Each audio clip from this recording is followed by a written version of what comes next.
Okay, now we're asked to graph each polar equation. So the first one we have is r equals 4. And that just means it would be the circle at r equals 4. So every point in the polar coordinate that has a r of 4. So you just draw that circle. Okay, so that was 14.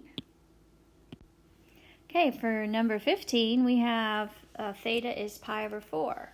So that would just be all points at the angle pi over 4, which this is the angle pi, oops, let me get a good color. This is the angle pi over 4, so it would go that way and backwards. So forwards and backwards. So those are the two fairly easy, well, I think we have one more, but those are easy graphs to do. Let's move on to number 16. Okay, now we have theta is negative 2 pi over 3. So you would go backwards. There is negative pi over 3, and here is negative 2 pi over 3. So you're on this line.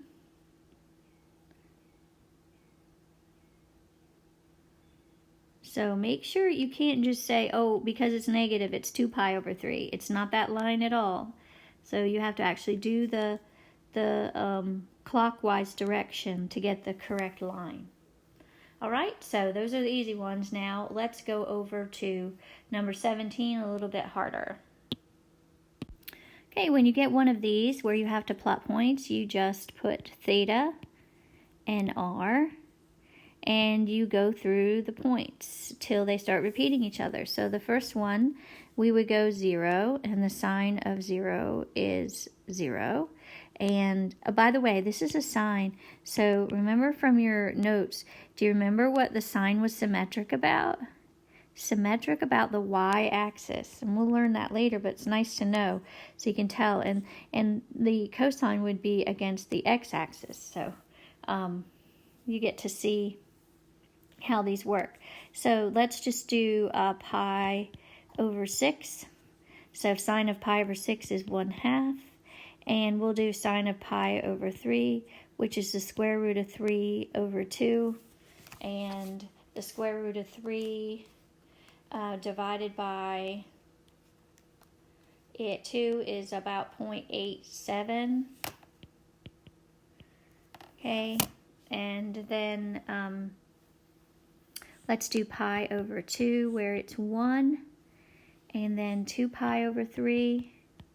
Still positive, 0.87, and then 5 pi over 6 would be 1/2 again, and then pi would be 0 again.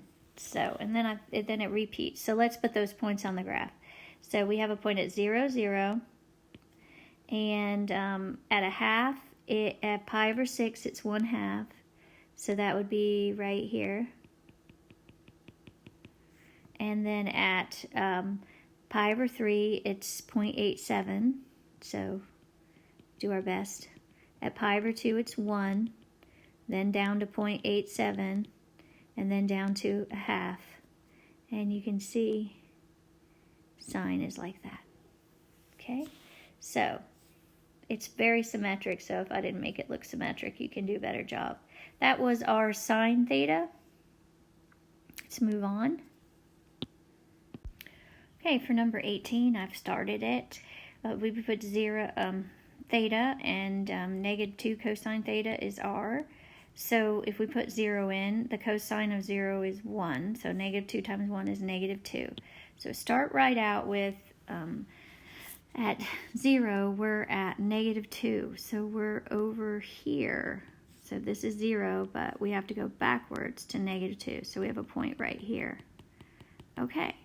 So then at pi over 6, this is pi over 6, which was going to be our 7 pi over 6, we're going to be at negative 1.7, so about there. And then at pi over 3, we're backwards, so we're over here, would be at negative 1.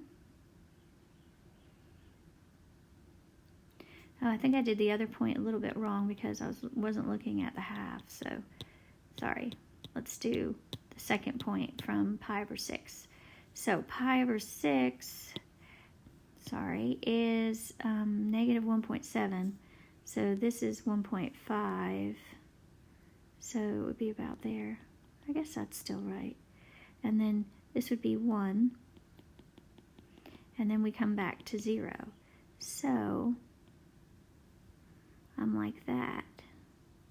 And you know that if you kept going, you would get, since it's symmetric, you're going to get the same points on the other side. So this 5 pi over 6, you would end up getting the same thing as negative 1.7. So we'll put a point there, and then we would have negative 1 at 2 pi over 3, and then we would have 0 here. So there's your cosine, negative 2 cosine. So you can use symmetry to finish out your points instead of doing your rest of your sine chart, or you can do your sine chart if you want. So, all right, let's do this this secant one. We know that's going to be a straight line. It's secant, so it's going to be vertical, right? Secant's vertical. Cosecant is horizontal. So that's what you can see it right away though when you start doing it. So here we go. Let me get the right graph. This goes to 6. So let's stick a graph in. And 19 is r equals 4 secant theta. Okay, so let's just start putting the points down. We have theta, and we have r. Okay, so at 0, we would have 4 times the secant of 0, which the secant of 0 you can't have. So there would be undefined here. All right, let's see what it is at pi over 3, or pi over 6. So we would have 4 times the secant of pi over 6, which is 4 over the cosine of pi over 6.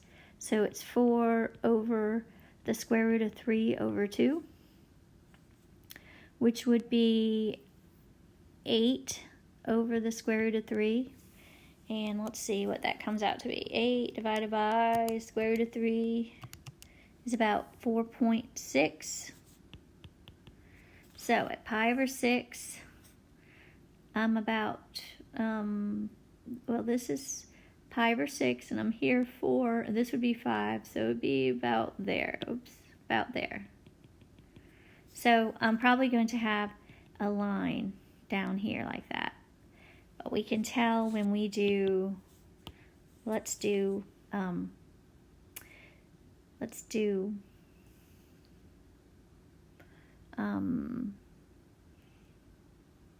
pi over 4. I think that'll help us. So pi over 4, we have 4 secant of pi over 4, which is 4 over the cosine of pi over 4. So that's 4 over square root of 2 over 2. So that's 8 over the square root of 2.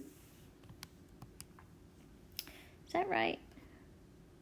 Okay, yeah. 8 divided by square root of 2 is about 5.7. So at pi over 4,